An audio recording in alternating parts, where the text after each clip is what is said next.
Ela nunca imaginou que chegaria ao ponto em que a própria filha a chamaria de peso, como se tudo que fizesse, tudo que já tivesse sacrificado, não significasse absolutamente nada. Mas naquele fim de tarde, quando a porta bateu com força e ecoou pela pequena casa de madeira no interior, Dona Helena teve certeza. Sua vida estava prestes a mudar para sempre, e não da forma que ela esperava. As crianças tinham acabado de acordar da soneca e ainda estavam sonolentas, com os olhinhos inchados, quando ouviram o grito da mãe delas indo embora. E por mais que Helena quisesse protegê-las daquela cena, não conseguiu. A filha estava possessa, desequilibrada, talvez cansada da vida, talvez tomada por um egoísmo que Helena jamais reconheceu enquanto a criou. Você é um peso, mãe, um peso. Eu não consigo viver assim, não dá mais. Essas palavras atravessaram seu peito como um corte. Mas o pior não foram as palavras. O pior foi o olhar vazio da filha, um olhar de quem já tinha decidido ir embora. Não era um desabafo, não era um impulso, era um plano. A filha, Mariana, pegou apenas uma mochila, algumas roupas, tomou as chaves do carro com pressa e ainda gritou pela porta: "Fiquem com ela, eu não aguento mais essa vida. Adeus." E os dois pequenos, Júlia, de 4 anos, e Pedro, de 7, ficaram parados no corredor, abraçados um no outro, sem entender que aquele adeus não tinha previsão de volta. Helena respirou fundo e tentou sorrir para eles, mesmo com a garganta travada. Ela sempre foi forte, sempre segurou o mundo nas costas quando ninguém mais queria carregar nada. Mas ali ela sentiu que algo tinha se quebrado e mesmo assim recolheu os 2 netos nos braços dizendo: "Tá tudo bem, meus amores, a vovó tá aqui, a vovó não vai a lugar nenhum." Mas no fundo ela mal acreditava nisso. A casa estava caindo aos pedaços, a geladeira quase vazia, e ela vivia da aposentadoria mínima que às vezes nem dava para cobrir os remédios que precisava tomar. Ela não tinha carro, não tinha bens, e a filha, a mesma filha que agora a chamava de peso, raramente ajudava com algum dinheiro. Na verdade, sempre aparecia pedindo. Aquele abandono doía, porque não era apenas uma mãe deixando os filhos. Era uma filha deixando outra mãe, e talvez isso fosse o que mais machucava. Ao anoitecer, Helena colocou os 2 na cama e tentou imaginar o que faria no dia seguinte. Voltaria a limpar casas, mas quem contrataria uma senhora de quase 70 anos? Ela poderia vender bolos na rua, talvez costurar como fazia nos tempos antigos. Nada parecia suficiente para criar 2 crianças pequenas. Ela não tinha estrutura, não tinha recursos, não tinha saúde, mas tinha coragem. E foi com essa coragem, meio torta e cheia de medo, que ela decidiu que não choraria naquela noite. Mas quando a casa ficou silenciosa, quando os grilos tomaram conta do quintal e o vento bateu nas frestas da parede, ela finalmente desabou. Chorou baixinho para não acordar os netos. Chorou pela filha perdida, pela vida dura, pela crueldade do destino. E ali, naquele choro silencioso, ela não sabia que o mundo estava prestes a virar de cabeça para baixo, e dessa vez para o lado certo. Na manhã seguinte, Helena acordou antes do sol, como fazia desde jovenzinha. Preparou café ralo, dividiu o que tinha de pão entre os 3 e improvisou leite com achocolatado só para enganar as crianças. Pedro notou a tristeza da avó, mas não falou nada. Ele era sensível, observador, carregava o peso da responsabilidade mesmo tão pequeno. Ao ver o menino tentando ajudar a lavar a louça, Helena sentiu uma pontada no peito. Eles não mereciam nada daquela situação. E foi naquele momento que alguém bateu na porta. Um som forte, firme, inesperado. Helena secou as mãos rapidamente no avental e abriu a porta com um pouco de receio. Um homem alto, de terno, segurava uma pasta preta. Ela engoliu seco. "Dona Helena da Silva." "Sim, sou eu." A voz tremia. Por um segundo, ela pensou que pudesse ser alguma cobrança, alguma dívida que nem sabia que tinha. O homem abriu um leve sorriso. Sou o advogado responsável pelos bens do Sr. Arthur Ramos. Soube que a senhora é a única parente viva registrada. Helena sentiu o mundo girar. Não conhecia ninguém com esse nome. Quer dizer, talvez já tivesse ouvido falar. Ramos, Arthur. E então, como um clarão, a memória veio. Um primo distante do seu falecido marido. Um homem que ela mal tinha visto 2 ou 3 vezes na vida. Ele era rico, pelo que lembrava. Muito rico. Mas vivia sozinho. Nunca teve filhos e nunca manteve contato com ninguém da família. Ele faleceu. Há 2 semanas, Helena levou a mão ao peito. Sinto muito, mas por que o senhor está aqui? O advogado puxou alguns papéis da pasta, organizados e carimbados, porque ele deixou tudo para a senhora. A casa, o terreno, os investimentos e um documento específico solicitando que fosse entregue diretamente às suas mãos. Helena balançou a cabeça. Aquilo não podia ser real. Deve haver algum engano. Eu não tinha relação com ele. O advogado suspirou. Ele deixou uma carta explicando. A senhora deve ler. Mas antes, quero informá-la oficialmente. A senhora agora é proprietária de uma fazenda de 120 hectares, avaliada em mais de 8 milhões de reais. O mundo sumiu. O ar desapareceu. Helena precisou segurar na parede para não cair. O advogado percebeu e correu para ajudá-la. As crianças apareceram atrás dela, curiosas. Vó, tá tudo bem? Tá. Tá sim, meus amores. Ela tentou falar, mas a voz saiu fraca, quase sem som. O advogado olhava para ela com respeito, entendendo a dimensão da notícia. Dona Helena, há mais. Além da fazenda, há um cofre lacrado que só pode ser aberto na sua presença. Faz parte da herança. Helena arregalou os olhos. Um cofre? Com o que dentro? Documentos? Dinheiro? Joias? O advogado não disse. Ele também não sabia. E aquilo deixava tudo mais intrigante, mais misterioso, mais assustador. Porque a vida inteira de Helena tinha sido feita de um vazio profundo. Ela sempre lutou, sempre batalhou, sempre perdeu mais do que ganhou. E agora, de repente, a vida entregava uma fortuna em suas mãos. Ela tentou dizer, eu não sei o que pensar.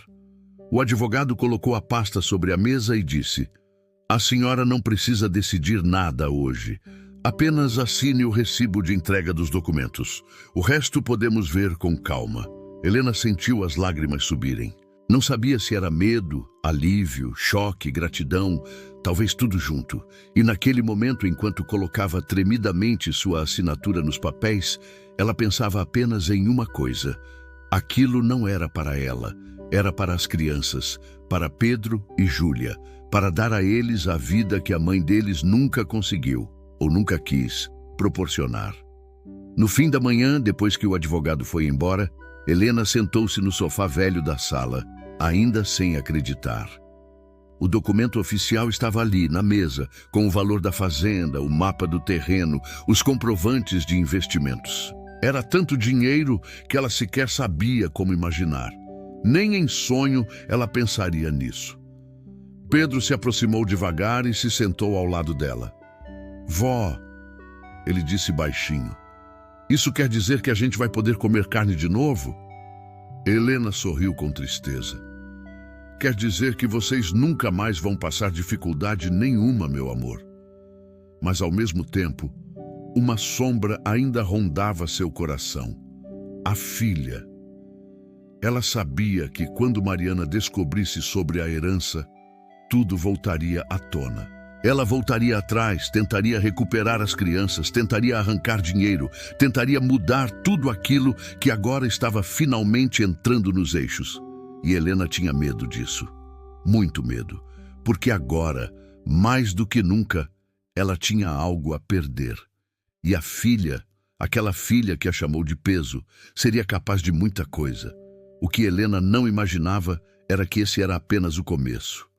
Porque o cofre, aquele cofre que o advogado mencionou, escondia algo ainda mais surpreendente, algo que mudaria completamente o rumo dos próximos dias, semanas e meses. Algo que explicaria por que um desconhecido havia deixado toda a fortuna exatamente para ela, e também algo que colocaria sua vida e a dos netos em risco. Só que ela não sabia disso ainda, não fazia ideia. Naquela noite, enquanto as crianças dormiam tranquilas pela primeira vez em muito tempo, Helena permaneceu acordada, olhando para o envelope fechado que o advogado deixara sobre a mesa. Era a carta de Arthur Ramos. A explicação, o motivo, a verdade. E quando finalmente abriu o envelope e começou a ler as primeiras palavras, sentiu o coração disparar como se tivesse levado um susto profundo, porque o que estava escrito ali mudava tudo. Mas isso, Helena ficou parada diante da carta, como se suas mãos tremessem por reconhecer algo que não deveria estar ali. O envelope tinha sido cuidadosamente lacrado e o papel dentro tinha um cheiro antigo, quase como se tivesse ficado guardado por décadas. Ela inspirou fundo e começou a ler devagar, com medo do que encontraria ali. Querida Helena, se você está lendo esta carta, é porque meu tempo chegou ao fim. Não sei se me reconhece ou se ainda lembra de mim, mas eu me lembro de você. Mais do que gostaria. Há muitas coisas que você não sabe. Helena arregalou os olhos. Aquela primeira frase já a deixou inquieta. Como assim, mais do que gostaria? O que aquele homem misterioso estava insinuando? A carta continuava. Quando jovem, eu não fui um homem bom. Carreguei erros, arrependimentos e decisões que destruíram famílias inteiras. A sua foi uma delas. Helena levou a mão à boca. O coração disparou tanto que ela precisou sentar. As palavras seguintes pareciam pulsar no papel, como se gritassem dentro da cabeça dela. Seu marido, João, era como um irmão para mim. Crescemos juntos, mas houve um momento em que a vida tomou rumos sombrios. Eu cometi um erro terrível que trouxe consequências que você carregou sem nunca saber. Ela apertou o papel com mais força, tentando entender. O que Arthur poderia ter feito? João, seu marido, havia morrido há muitos anos em um acidente estranho. Um acidente nunca totalmente explicado.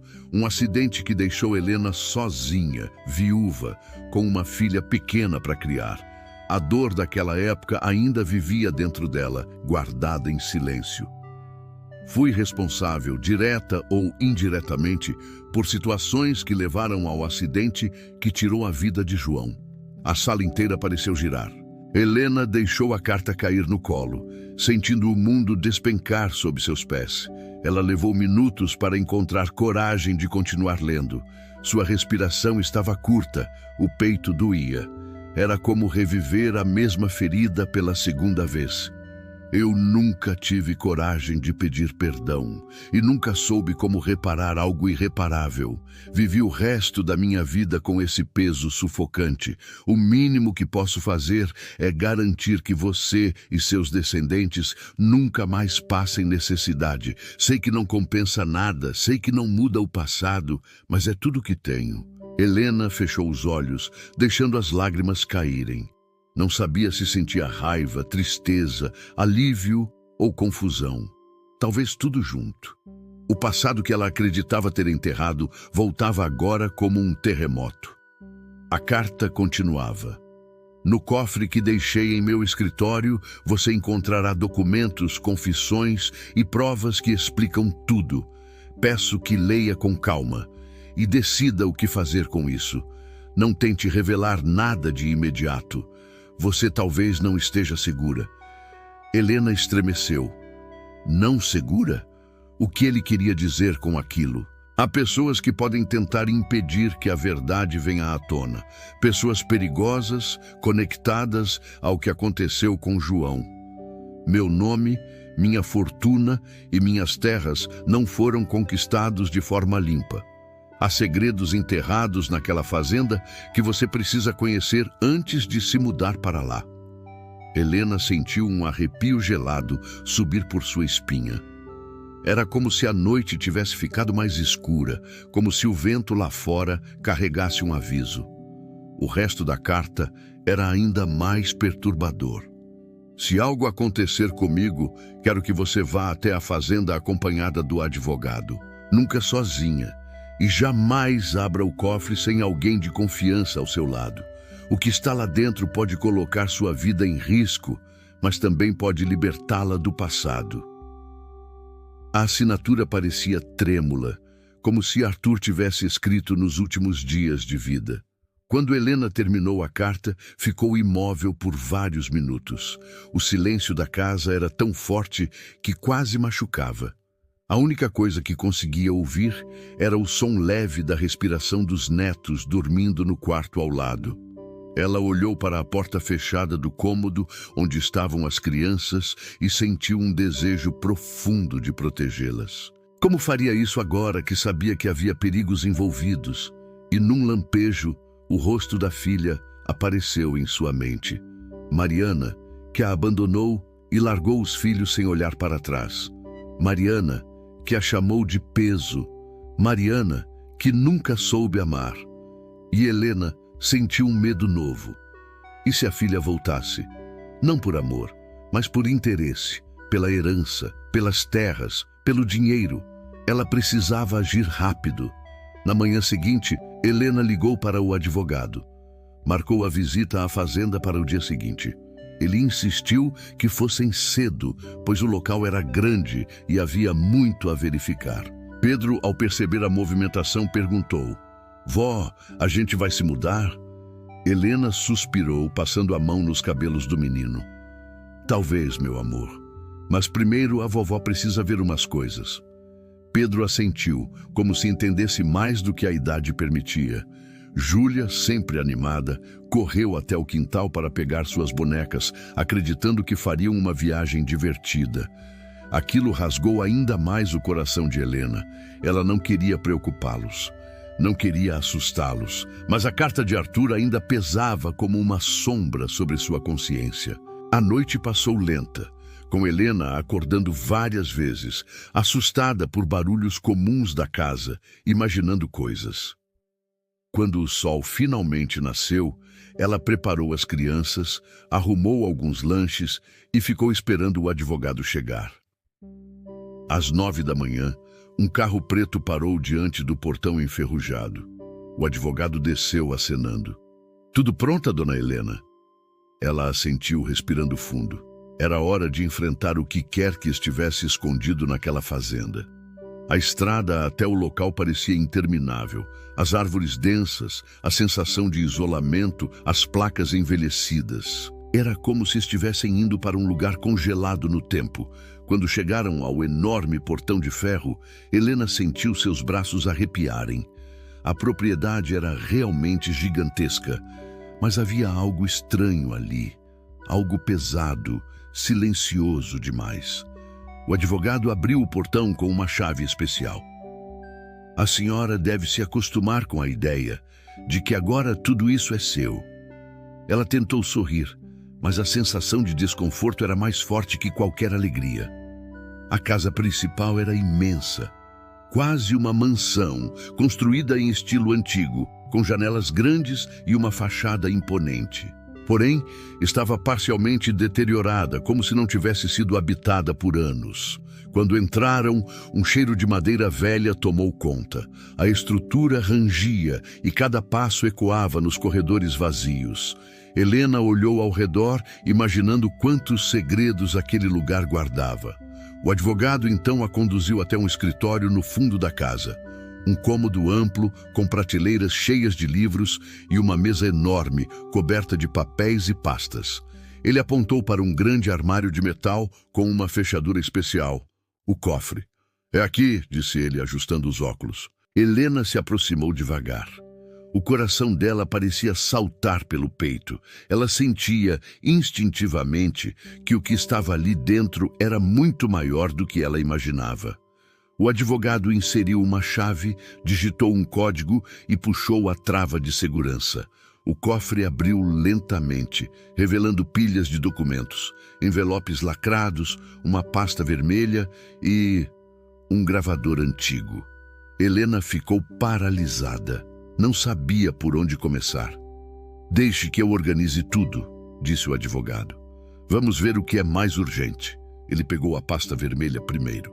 Dentro havia fotos antigas, algumas em preto e branco, outras já amareladas pelo tempo. Helena reconheceu algumas pessoas. Reconheceu Arthur, jovem, ao lado do marido. Reconheceu lugares da infância do marido. Mas havia algo ali que ela nunca tinha visto. Uma foto de João, seu marido, com um homem desconhecido. E atrás deles, uma caminhonete que Helena lembrava muito bem. Era a mesma caminhonete do acidente. O advogado franziu o senho. "Dona Helena, isso aqui parece muito sério. Pelo que estou entendendo desses papéis, seu marido não morreu simplesmente em um acidente comum. Há indícios de sabotagem. Essa caminhonete, esses laudos, isso aqui é grave." Helena segurou as lágrimas. Sua mão estava gelada. O advogado continuou vasculhando o cofre, retirando documentos, contratos, relatórios de perícia. E então encontrou um envelope marcado com o nome dela. Helena pegou com cuidado. Nele estava escrito: "O que você precisa saber?" Mas antes que pudesse abrir, um estrondo seco ecoou na sala. Pedro gritou do corredor. Helena se virou desesperada. "Pedro!" O grito dela ecoou pela casa inteira. Ela correu, tropeçando nos próprios pés, o advogado atrás dela. Quando chegou ao corredor, viu Pedro parado, apontando para a porta da frente, com o rosto branco de susto. No vidro da porta havia a marca de uma pedra. Alguém havia jogado algo contra a casa. E do lado de fora havia movimento, passos, som de folhas amassadas, como se alguém tivesse fugido às pressas. Helena sentiu um calafrio gelado percorrer suas costas. Alguém estava observando. Alguém sabia que ela estava ali. Alguém não queria que ela abrisse aquele cofre. E isso era só o começo. Aquela noite parecia não ter fim. Depois que conseguiu colocar as crianças para dormir, Helena ficou sentada no pequeno sofá rasgado da sala, encarando o vazio, pensando na vida e pensando se aguentaria tudo aquilo. O silêncio da madrugada era tão profundo que ela conseguia ouvir o tic-tac lento do relógio antigo na parede, marcando cada segundo, como se fosse um peso em seus ombros cansados. Mas antes de qualquer descanso, precisava fazer algo importante. Olhar novamente o documento misterioso que viera dentro da pasta esquecida no porão. A pasta estava sobre a mesa, parecia chamá-la. Helena abriu o fecho devagar, com a mesma calma com que se mexe em algo valioso.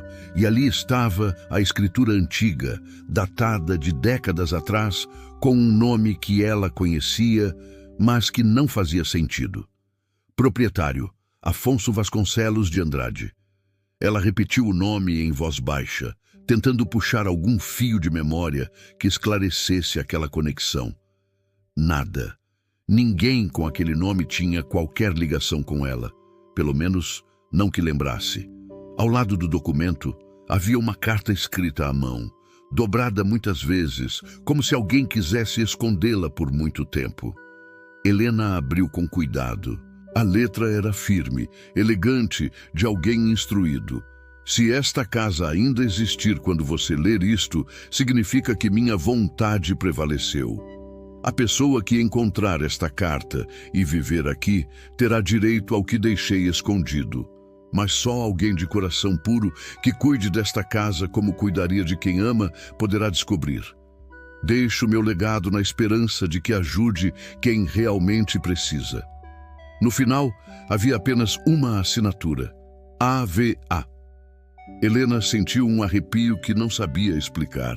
Era uma mistura de curiosidade, medo e uma esperança que ela tentava negar para não se decepcionar depois. "Ai, Zê, Helena, agora você ficou doida", resmungou para si mesma.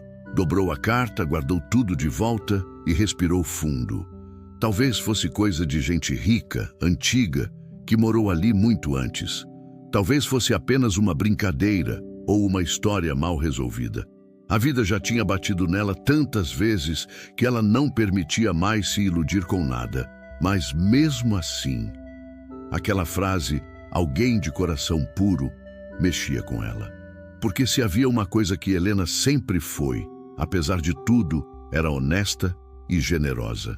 Nunca negou um prato de comida, nunca virou as costas para ninguém, até para a própria filha, que não merecia metade do amor que recebia. Suspirou, apagou a luz e decidiu tentar dormir. O dia seguinte seria longo. Na manhã seguinte, ela acordou cedo, como sempre. O sol entrava pela janela quebrada da cozinha, iluminando as panelas gastas e o chão de cimento frio. Miguel e Ana ainda dormiam enroscados nas cobertas. Eram tão pequenos, tão indefesos. Helena passou a mão no rosto, tentando espantar a tristeza. Enquanto preparava o café, um pouco de pão amanhecido e café ralo, ouviu batidas na porta. Tum, tum, tum. O coração dela deu um solavanco. Quem seria? Tão cedo. Abriu a porta devagar e encontrou a vizinha. Dona Lourdes, gorda, simpática, sempre com um sorriso apertado e um avental florido. Mas dessa vez, ela trazia uma expressão estranha, entre alívio e preocupação. Helena, minha querida, posso entrar? Helena estranhou, mas abriu a porta. Lourdes entrou segurando uma sacola pesada. Colocou sobre a mesa e abriu. Havia comida, muita comida. Arroz, feijão, macarrão, carne moída, verduras, coisa que ela não via junta havia meses. Eu notei que vocês estão apertados, disse Lourdes com delicadeza. Aconteceu alguma coisa? Você sumiu? Sua filha não aparece mais? Helena não queria tocar no assunto, mas sua voz saiu arranhada. A Júlia me deixou, Lourdes. Me deixou e deixou as crianças também. Disse que eu atrapalhava a vida dela. Disse que, a voz falhou, que eu era um peso. Lourdes arregalou os olhos. O quê? Aquele demônio falou isso para você? Disse alto demais. Helena quase sorriu por dentro. Lourdes continuou. Minha filha, você sempre ajudou todo mundo. Criou aquela menina sozinha, ralou a vida inteira. Eu vi com meus próprios olhos. Ela colocou as mãos na cintura indignada.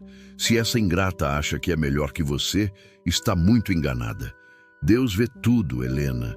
Tudo. Helena respirou fundo, tentando não chorar.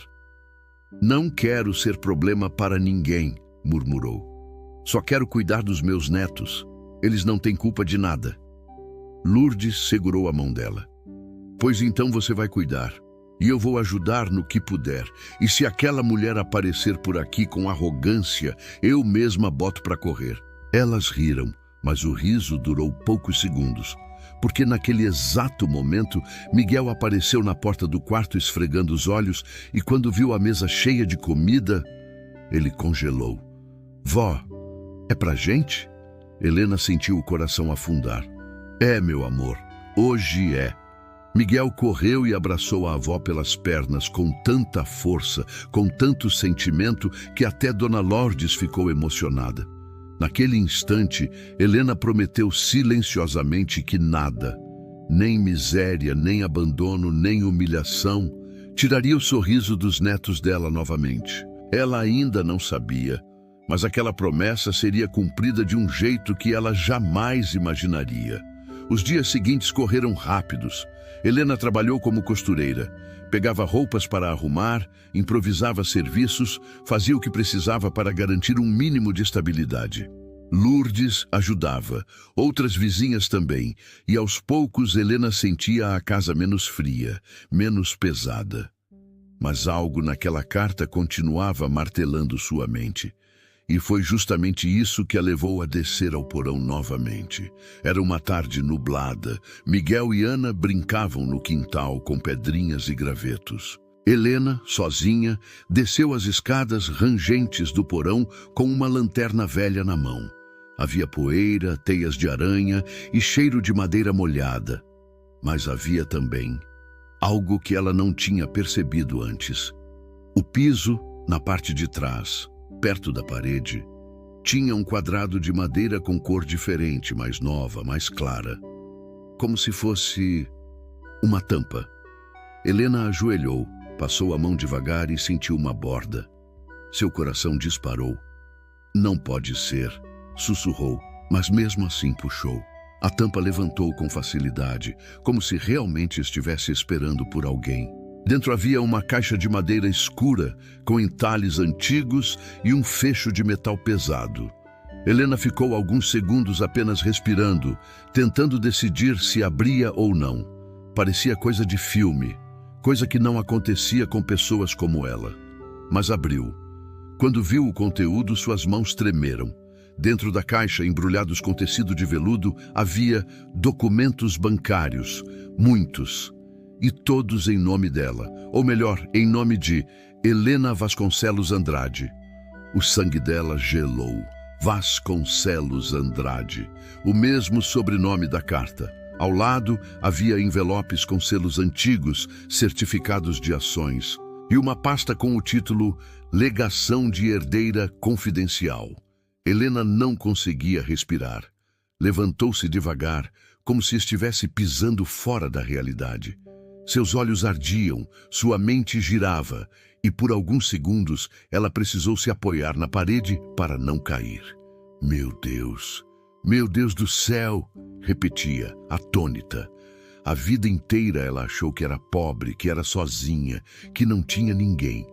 Trabalhou de sol a sol, criou a filha, se sacrificou, passou fome, sem imaginar que uma verdade enterrada no passado podia mudar tudo.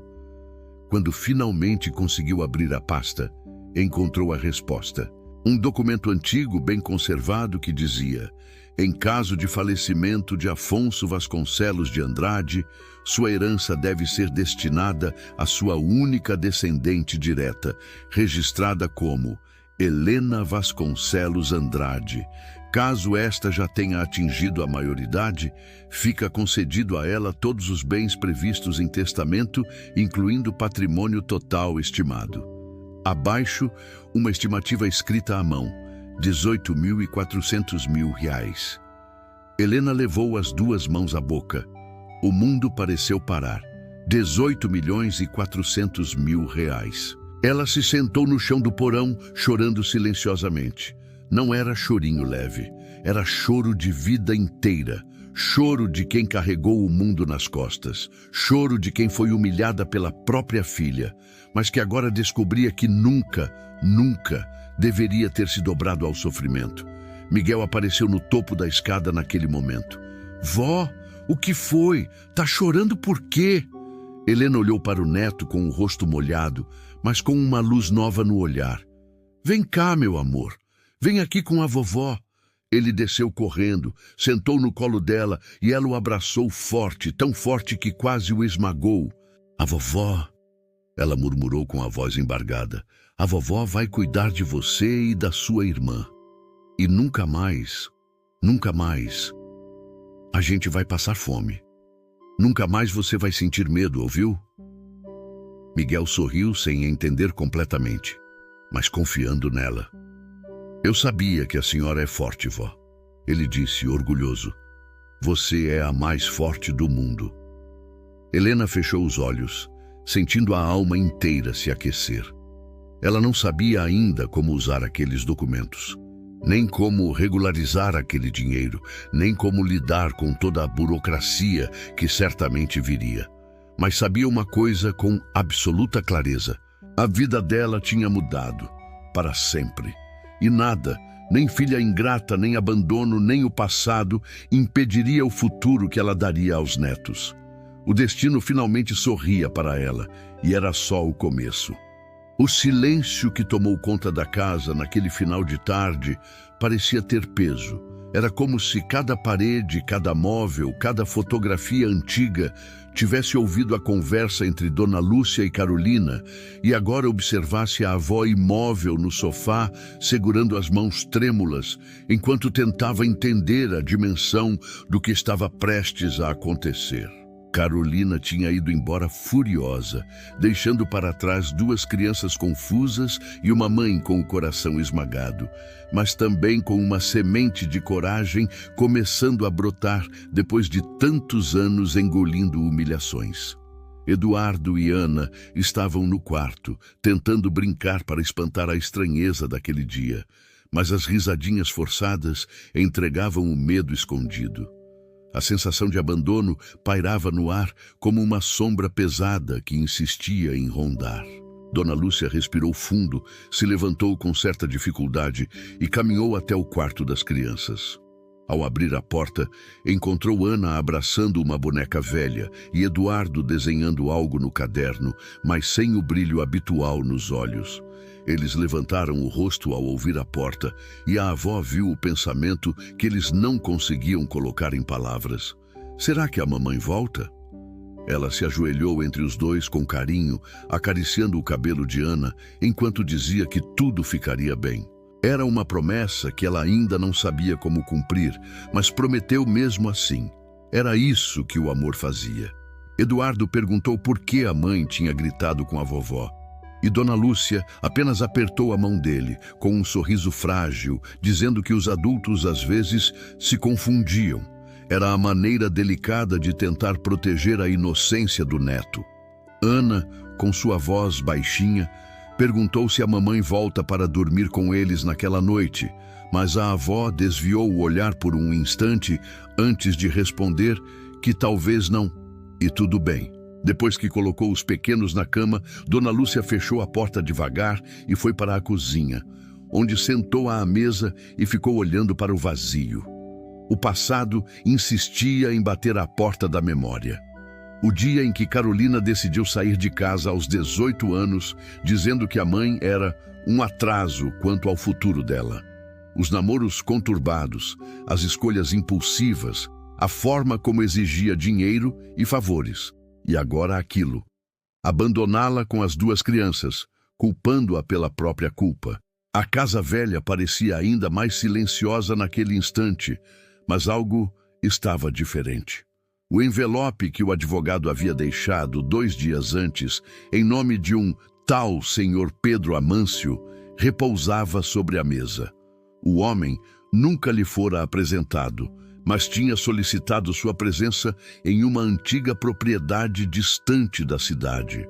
Um pedido simples, mas acompanhado de uma urgência inesperada. Era como se a vida estivesse prestes a mudar de direção, e aquela noite carregava esse pressentimento. Quando o dia seguinte amanheceu, a rua estava molhada de sereno, e Dona Lúcia se dividia entre preparar o café das crianças e tentar decidir se realmente deveria ir a tal propriedade. Mas a lembrança do advogado dizendo "a senhora precisa ver com seus próprios olhos" ecoava forte. Depois de levar Eduardo para a escola e deixar Ana com a vizinha, Dona Lúcia tomou o ônibus para o endereço indicado. O caminho foi longo, cheio de paisagens que pareciam saídas de um outro tempo, até que finalmente o motorista disse que ela havia chegado. À sua frente, um portão enorme, de ferro antigo, enferrujado nos cantos, mas ainda imponente. Uma placa velha indicava: Fazenda Santa Rita, propriedade particular. Dona Lúcia sentiu um arrepio subir pela espinha, mas seguiu em frente. O coração batia acelerado e, por alguma razão que não entendia, ela sentia como se estivesse entrando num capítulo novo da própria história. O advogado já estava lá, aguardando ao lado de um carro preto. Ele abriu o portão e a convidou a entrar. Disse que o senhor Pedro Amâncio, falecido recentemente, havia deixado instruções específicas. Dona Lúcia deveria visitar a fazenda antes de assinar qualquer documento. O estranho era que ela nunca ouvira falar daquele homem. O advogado, percebendo a expressão dela, explicou que alguns segredos nas famílias levam anos para aparecer à superfície. Aquelas palavras ecoaram fundo. Enquanto caminhavam pelos corredores longos do casarão antigo, o chão rangendo sob seus pés, quadros antigos olhando com olhos que pareciam vivos, Dona Lúcia começou a sentir a presença do passado. mesmo sem entender o que aquilo significava. O advogado, então, entregou-lhe uma chave antiga, pesada, com entalhes que ela nunca tinha visto antes. Disse que o Sr. Pedro havia pedido que ela mesma abrisse um pequeno quarto nos fundos do casarão. As mãos de Dona Lúcia tremiam quando encaixou a chave no cadeado. O barulho metálico ecoou pelo corredor. Ao empurrar a porta, uma luz fraca entrou no cômodo. Era um quarto modesto, com um baú enorme no centro. O baú parecia ter décadas, talvez até mais de um século. No topo dele havia uma carta dobrada com seu nome escrito de forma caprichada. Dona Lúcia. Ela sentiu o coração disparar. Ao abrir a carta, reconheceu a letra imediatamente. Não era do tal Sr. Pedro. Era de alguém que ela nunca esperou ver naquela história. Seu pai. O homem que havia desaparecido quando ela tinha apenas 8 anos. Um homem que ela acreditou ter morrido sem deixar nada, sem explicação, sem despedida. A carta começava dizendo: "Se você está lendo isso, é porque finalmente chegou a hora de saber quem realmente eu fui." Ela levou a mão à boca, tentando controlar o choro. As palavras continuavam explicando que ele havia tido uma vida dupla, fugindo de pessoas perigosas, e por isso nunca pode voltar para casa. No entanto, deixou tudo, absolutamente tudo, para ela e seus descendentes. Quando terminou de ler, com lágrimas escorrendo silenciosamente, o advogado pediu que ela abrisse o baú. Dentro dele havia documentos, títulos de propriedades, registros de investimentos e, por baixo de tudo, barras de ouro envoltas em um tecido antigo. O choque fez suas pernas quase cederem. Aquilo não era apenas uma herança, era uma fortuna que poderia mudar a vida dela e dos netos para sempre. Mas a revelação não parava ali. Entre os papéis, havia também fotos antigas de seu pai ainda jovem, segurando Dona Lúcia quando ela era bebê. Ele nunca deixou de pensar nela, nunca deixou de amar. Aquilo perfurou seu coração de forma tão profunda que ela precisou se sentar no chão, ainda abraçando o baú. No trajeto de volta para casa, não parava de pensar nas crianças e no futuro que poderia agora garantir. Um futuro no qual ninguém, absolutamente ninguém, humilharia Eduardo e Ana como Carolina havia feito com ela. O ônibus parecia avançar lento demais, as ruas passando num ritmo arrastado, como se o mundo estivesse tentando processar junto com ela aquele novo capítulo. Ao descer em frente de casa, encontrou Ana correndo em sua direção, abraçando-a com força. A avó a levantou do chão, girando devagar, sentindo uma alegria que havia anos não iluminava seu peito. Eduardo chegou logo depois, mostrando um desenho que havia feito da vovó super-heroína. Mal sabia ele o quanto aquilo estava perto da verdade, mas, enquanto abraçava os netos, uma sombra se formou ao longe. Carolina. A filha tinha voltado, não para pedir desculpas, não para abraçar os filhos, mas porque havia ouvido pela vizinha que Dona Lúcia tinha sido vista entrando em um carro preto e voltando horas depois com um envelope misterioso nas mãos. Carolina se aproximou com aquela postura arrogante e cansada ao mesmo tempo, perguntando o que a mãe escondia, dizendo que tinha direito a saber. Dona Lúcia segurou firme as mãos das crianças, respirou fundo e manteve apenas um leve sorriso no rosto. Algo nela havia mudado. Pela primeira vez, ela sentia que não precisava temer as palavras da filha. Pela primeira vez, era ela quem segurava todas as cartas. E aquele seria apenas o começo da virada. A presença de Carolina diante do portão fez o ar pesar. O sorriso de Dona Lúcia continuava suave, mas havia algo diferente nele, algo que a filha não reconhecia. Talvez porque nunca tivesse visto a mãe com dignidade erguida, com postura firme, com aquele brilho silencioso que só aparece quando a vida decide finalmente fazer justiça. Carolina cruzou os braços, encarando a mãe de cima a baixo, tentando identificar qualquer sinal de fragilidade. Mas naquele dia não havia nada para encontrar. A mãe já não tremia, já não abaixava a cabeça, já não pedia desculpas pelo que não devia. Dona Lúcia apenas a observava, calma, com a mão firme segurando a Diana, enquanto Eduardo se aproximava lentamente, percebendo a tensão no ar. Carolina, impaciente, foi direta. Queria saber o que Dona Lúcia tinha feito na tal fazenda, por que saíra em um carro de gente rica, por que tinha chegado em casa com envelopes cheios de papéis. A arrogância na voz dela era como um espinho antigo que insistia em cutucar o passado, mas agora a avó não cedia. Simplesmente disse que haviam sido assuntos pessoais. Carolina não gostou da resposta. Jamais gostou. Estava acostumada a mandar, a exigir, a tratar a mãe como se fosse uma sobrinha distante, não alguém que a criou com sacrifícios. Ela elevou o tom, dizendo que tinha direito a saber de tudo, que se houvesse dinheiro envolvido, ela, como filha, precisava ser informada. Mas dessa vez, pela primeira vez, Dona Lúcia não se abalou. Ela respirou fundo e pediu que Carolina a acompanhasse até a cozinha. As crianças ficaram na sala, mas observaram tudo com olhos atentos. A avó colocou água para ferver, fez café com calma, como se estivesse preparando o terreno para algo grande, e estava. Carolina sentou-se sem paciência, batucando os dedos na mesa. Quando o café ficou pronto, a mãe colocou uma xícara diante dela e sentou-se do outro lado da mesa. O silêncio que se instalou era tão cortante que até os azulejos pareciam ouvir. Então, com voz firme, mas cheia de uma dor antiga que finalmente encontrava saída, Dona Lúcia começou a falar. Contou tudo. A fazenda, o advogado, a carta do pai que ela acreditava ter desaparecido para sempre, as propriedades, as barras de ouro, os investimentos, os documentos que provavam que aquela fortuna existia para ela. E somente para ela.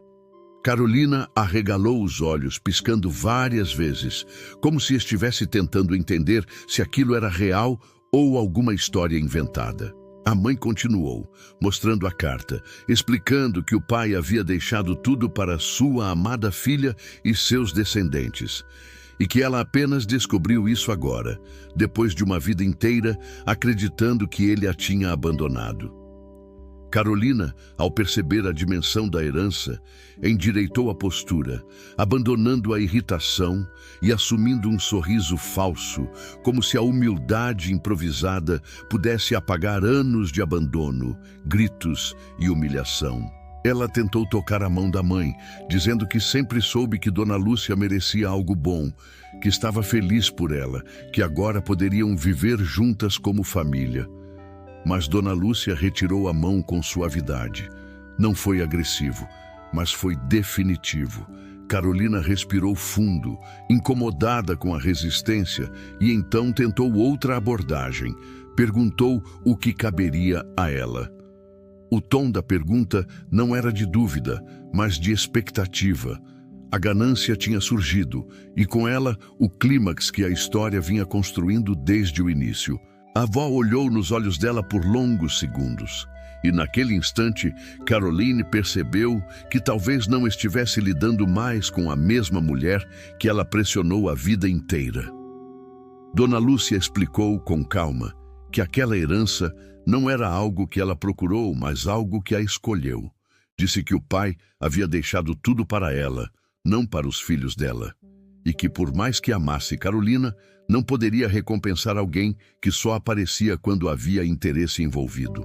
Carolina levantou-se irritada, dizendo que era filha legítima e que merecia parte do dinheiro, que tinha direitos legais. Mas a mãe continuou firme. A herança era dela, e seu novo propósito era proteger os netos. A discussão ficou tensa, com Carolina elevando o tom, tentando reverter a situação com chantagem emocional, dizendo que a mãe sempre escolhera Eduardo e Ana em vez dela.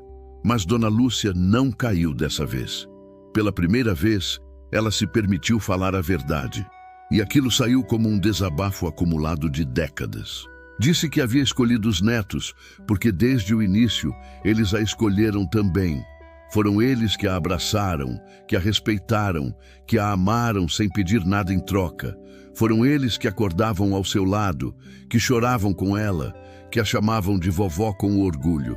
Aquelas palavras fizeram Carolina perder o chão por um instante. Quando a conversa terminou, ficou claro que Carolina não conseguiria manipular aquela situação. Frustrada, ela saiu batendo a porta dizendo que voltaria com advogados, mas até ela sabia que a lei não estava do seu lado.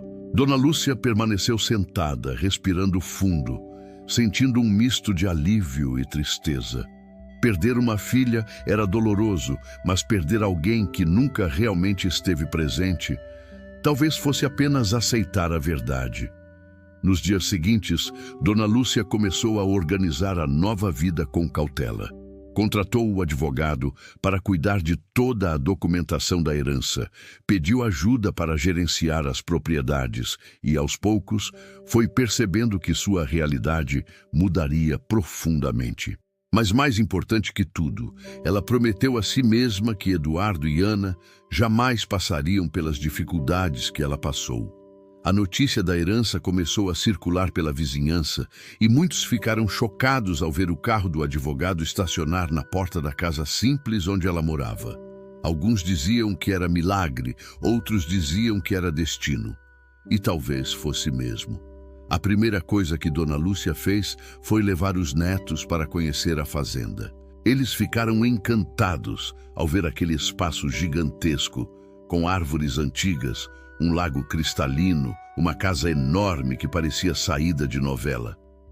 Eduardo, com os olhos brilhando, perguntou se eles iam morar ali. Ana correu pelo gramado rindo, como se estivesse descobrindo um novo mundo. Dona Lúcia sorriu. Sim, aquele seria o novo lar deles, um lugar seguro, cheio de possibilidades, cheio de vida.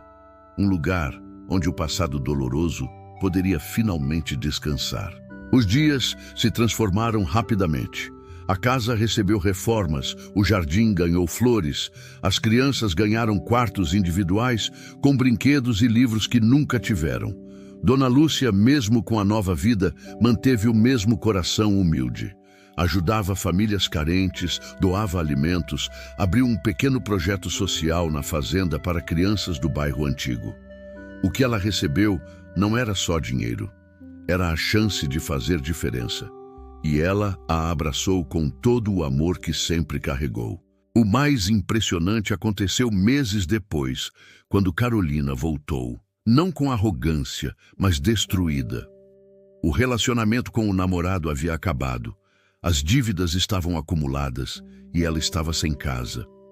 Parou diante do portão da fazenda com os olhos vermelhos, pedindo perdão, dizendo que não sabia como tinha deixado tudo chegar naquele ponto. Dona Lúcia ouviu em silêncio, segurando o coração que ainda doía. Mas dessa vez, quem tomou a palavra foi Eduardo. O menino olhou para a mãe com toda a inocência do mundo e disse: "Mamãe, a vovó nunca abandonou a gente. A senhora que nos deixou. Mas se a senhora quiser tentar de novo, a gente tenta." As palavras do menino atravessaram o peito de Carolina como flechas. Ela desabou ali mesmo no gramado. Dona Lúcia a abraçou porque o amor materno, apesar de ferido, ainda existia. Mas deixou claro: perdão não significa permitir que tudo recomece igual. A convivência seria reconstruída aos poucos, dia após dia, com verdade e responsabilidade. E assim foi. A vida tomou um novo rumo. A fazenda se transformou em lar, em abrigo, em renascimento. Dona Lúcia, antes chamada de Peso, agora era o pilar da família, a guardiã dos netos, a dona de uma história que comoveu vizinhos, amigos e até estranhos. O passado já não era mais prisão, era força. E com lágrimas nos olhos, ela percebeu que todas as dores que viveu levaram até ali, ao momento em que finalmente era vista, amada, respeitada e livre.